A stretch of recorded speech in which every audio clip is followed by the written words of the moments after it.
Hola, ¿qué tal? Bienvenidas y bienvenidos a una nueva edición de nuestros temas del día. Les saluda Luis de Jesús y de inmediato vamos a revisar nuestra pregunta para este jueves. Ahí la tiene nuestra pregunta del día. Un nuevo contingente de 85 médicos y profesionales de Cuba llegó este jueves a Perú para apoyar las labores de combate al COVID-19. Ya son más de 20 brigadas cubanas en todo el mundo, mientras Estados Unidos sigue sus ataques a la isla. ¿Entenderá algo de solidaridad del presidente Donald Trump? Participe de nuestra pregunta del día, la consigue en Twitter, @LuisTelesur.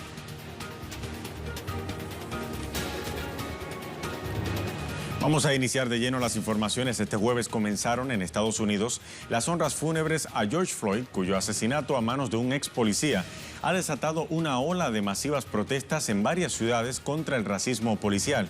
Las manifestaciones alcanzaron hoy 10 días consecutivos. En respuesta, el presidente Donald Trump ha sacado al ejército a las calles. Este es nuestro primer tema del día. Los arrestos de Floyd recorrerán 3 ciudades en los próximos 6 días. La primera de las ceremonias tiene lugar esta tarde en la ciudad de Minneapolis. Posteriormente, su cuerpo será trasladado a su ciudad natal, Rayford, en Carolina del Norte, para un velatorio público y un funeral familiar privado el próximo sábado. A partir del lunes, se celebrará un gran funeral en Houston, Texas, donde Floyd pasó gran parte de su vida y será sepultado entonces el martes.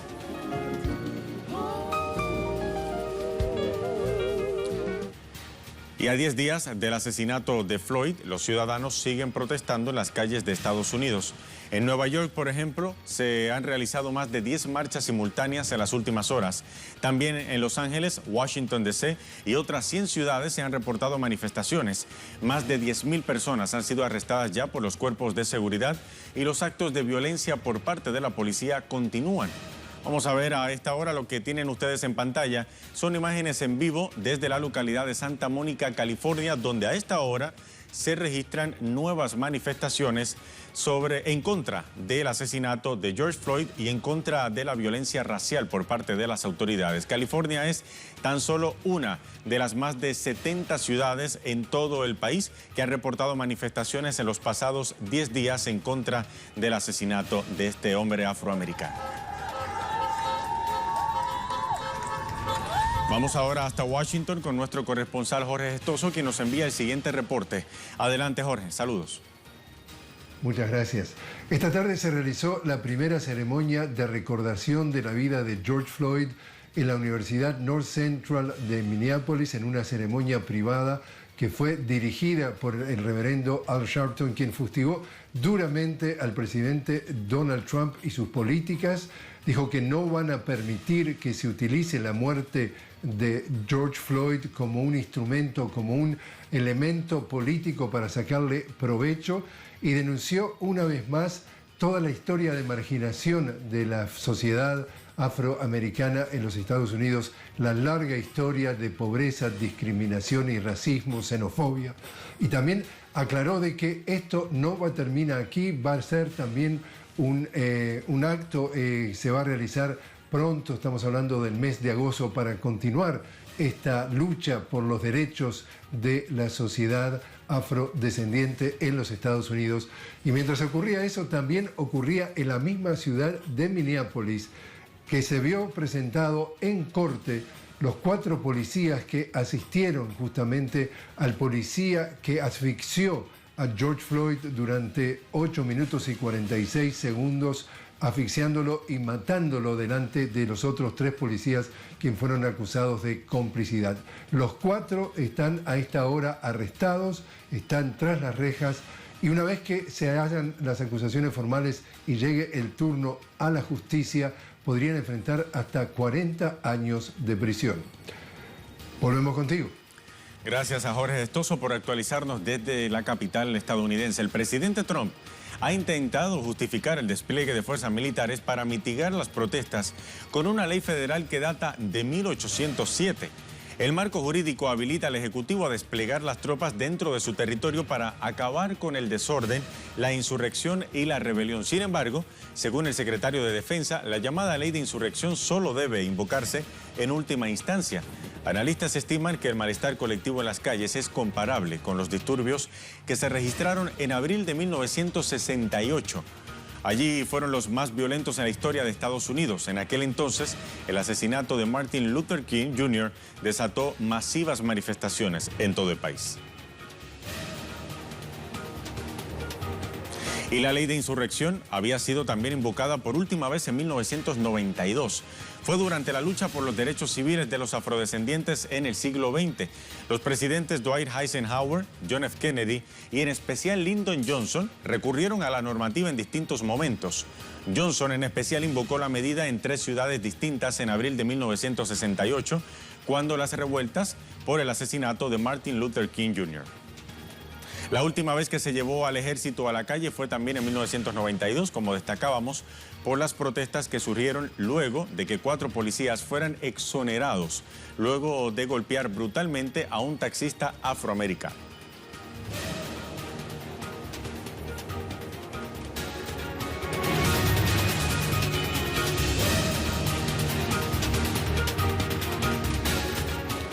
Vamos a revisar ahora nuestra pregunta del día. Un nuevo contingente de 85 médicos y profesionales de Cuba llegó este jueves a Perú para apoyar las labores de combate al COVID-19. Ya son más de 20 las brigadas cubanas que están en todo el mundo, mientras Estados Unidos sigue sus ataques a la isla.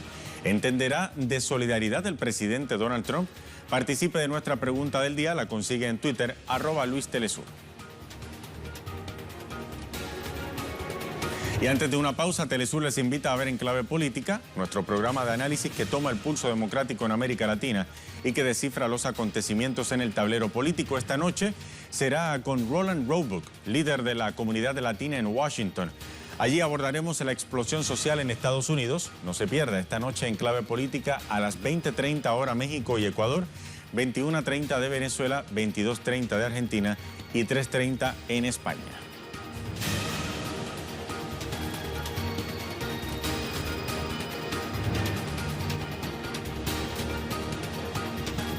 Momento de nuestras imágenes del día. Regresamos ahora hasta la ciudad de Santa Mónica, en el estado de California, en Estados Unidos, donde tienen lugar a esta hora nuevas protestas en contra del asesinato de George Floyd a manos de un policía blanco en Minneapolis. Son 10 días consecutivos que llevan estas manifestaciones en Estados Unidos. Hacemos una pausa con estas imágenes. Ya regresamos.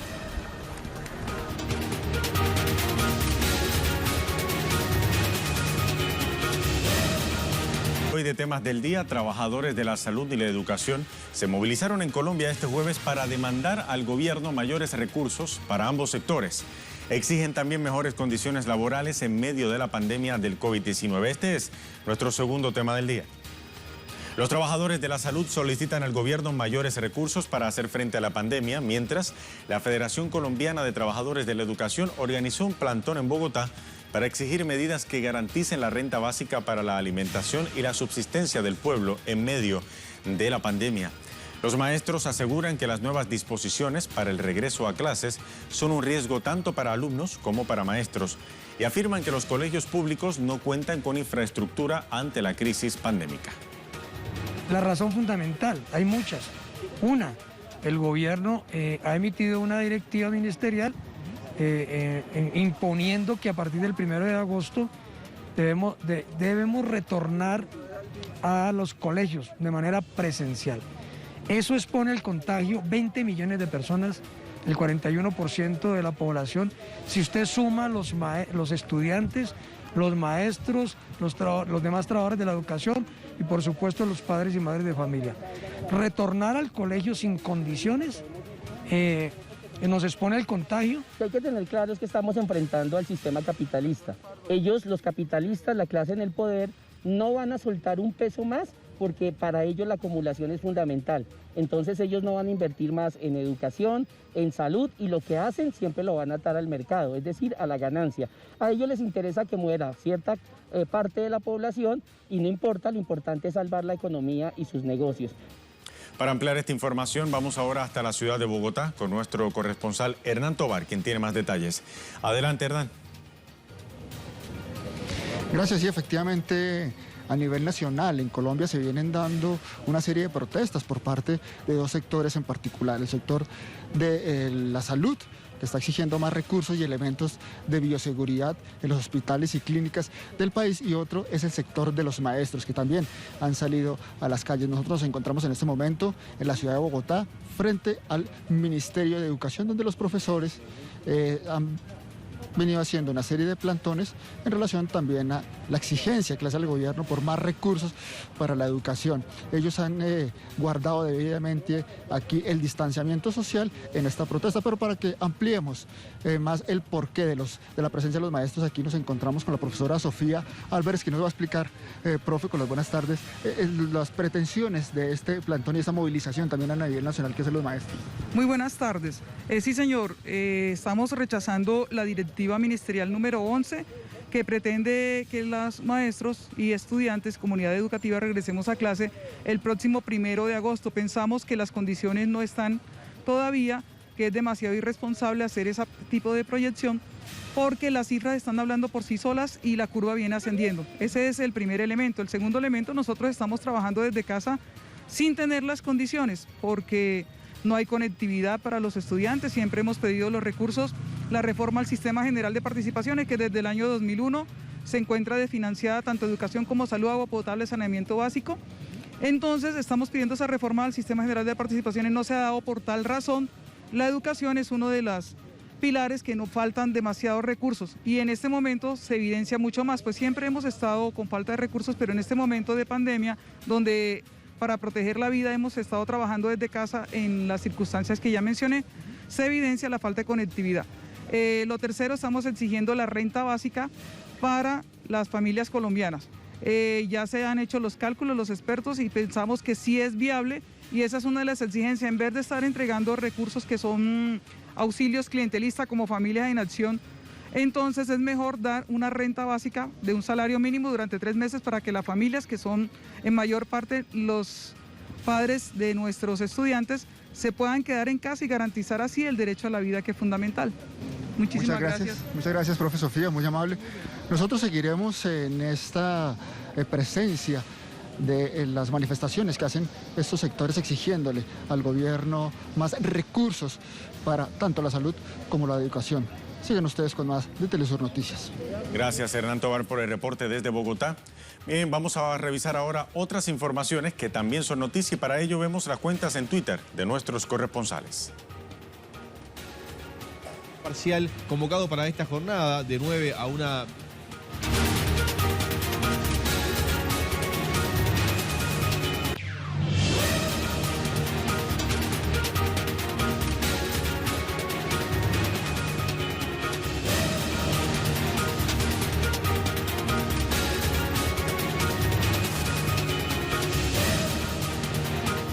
Iniciamos con información desde Uruguay, dice Mateo Grille. La Central Única de Trabajadores de Uruguay realizó un paro general parcial con una gran movilización frente al Palacio Legislativo. El acto fue contra la ley de urgencia que se discute en el Parlamento y en defensa del trabajo de los uruguayos. Escuchemos. Paro general parcial convocado para esta jornada de 9 a 1 de la tarde en rechazo al proyecto de ley de urgente consideración que ayer fue aprobado en la Cámara de Senadores por parte de la coalición de partidos que gobierna el Uruguay desde el 1 de marzo y que tiene a Luis Lacalle Pou como exponente máximo. Esta ley de urgente consideración fue aprobada ayer entonces en términos generales. Hoy y mañana será tratada en la Cámara de Senadores de forma particular en su articulado, pero ya fue aprobada entonces por esta Cámara y es rechazada por los trabajadores uruguayos y también por el principal partido opositor, el Frente Amplio, que manifestó también su rechazo a esa ley y su convocatoria también, se plegó a esta convocatoria, a este paro general parcial y a esta movilización que realmente contó con la participación de miles de uruguayos y uruguayas a lo largo de esta avenida del Libertador, que vinieron hasta aquí para manifestar ese rechazo y también para que se escucharan las propuestas del movimiento obrero hacia el Estado uruguayo, hacia toda la ciudadanía, para que se implementen de forma tal de tratar de ayudar a las familias que han perdido sus ingresos en el marco de esta pandemia de la COVID-19.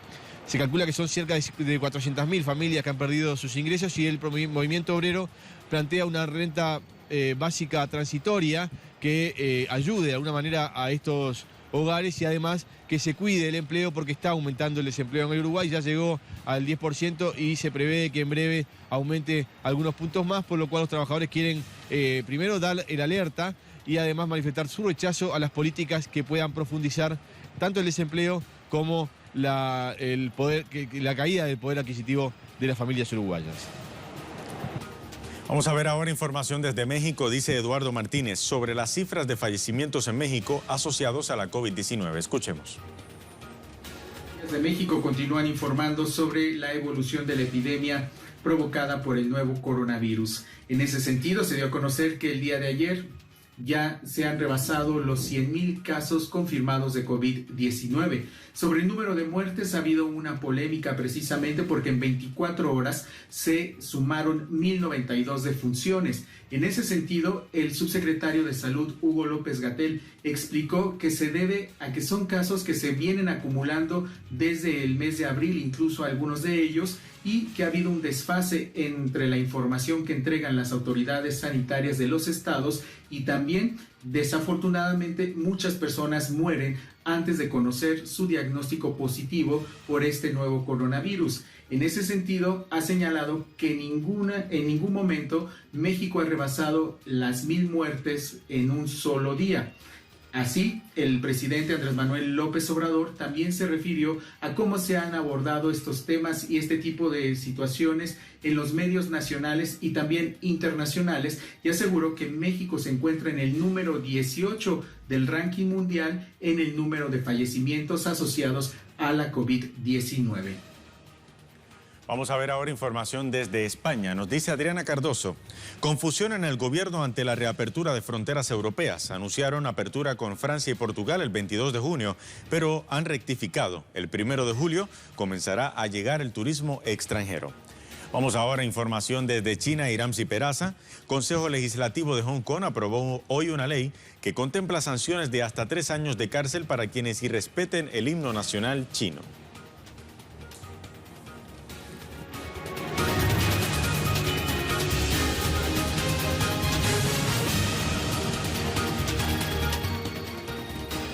Vamos ahora a nuestro tema en desarrollo. Se genera en Cuba.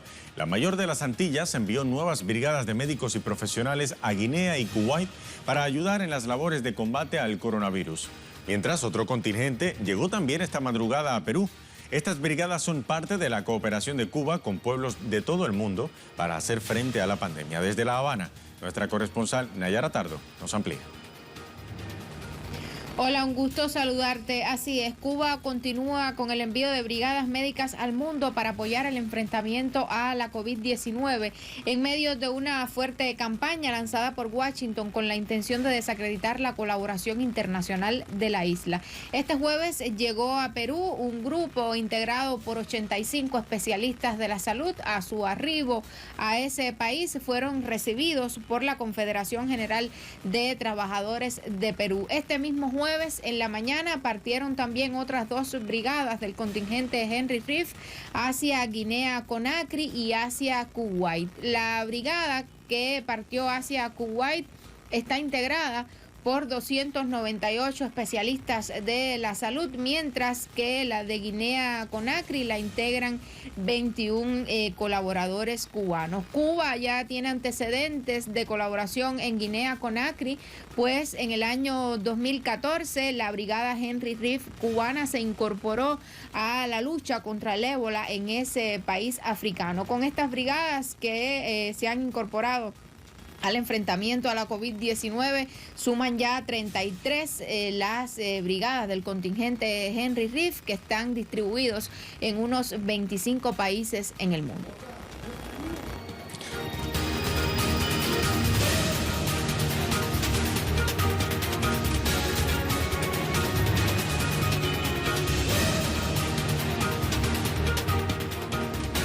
Vamos a repasar ahora nuestra pregunta del día una vez más, que tiene que ver precisamente con este tema del que nos hablaba nuestra corresponsal Nayara Tardo.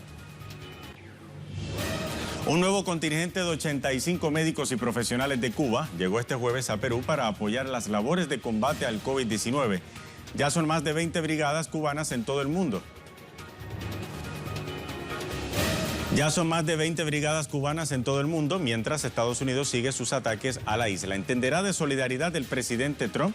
Vamos a repasar algunas de las respuestas de nuestros seguidores. Miguel Abolaño: la única solidaridad que expresa Estados Unidos hacia los demás países del mundo es la injerencia, el chantaje, el genocidio y el terrorismo. En la actual pandemia, en vez de mandar médicos, envía son tropas y mercenarios para Colombia y Venezuela respectivamente, dice Miguel Abolaño. Jorge Ernesto Valdivieso Díaz: el presidente Trump es un enfermo mental, un verdadero psicópata, dice Jorge Ernesto. ¿Qué opina ahora Guillermo Lescano? Cuba, un gran pueblo muy solidario. Trump, todo lo contrario. A ver qué opina entonces la Negra 73. Dice: espero que en el futuro no vayan a sacar a los cubanos como lo hicieron en Brasil y otros, y ahora se dan cuenta que los necesitan. Vizcarra tal vez solo los acepte por necesidad, pero de que los gringos lo llaman por eso, lo llaman. Y para culminar, la cuenta de Yaotal Altán nos dice que es una derrota más del gobierno del sátrapa Martín Vizcarra, ocupado en sabotear la democracia venezolana cuando debería luchar contra la enorme corrupción en la colonia yanqui que encabeza. Al estar desbordado por el COVID-19, ese títere de Estados Unidos opta por pedir ayuda a Cuba.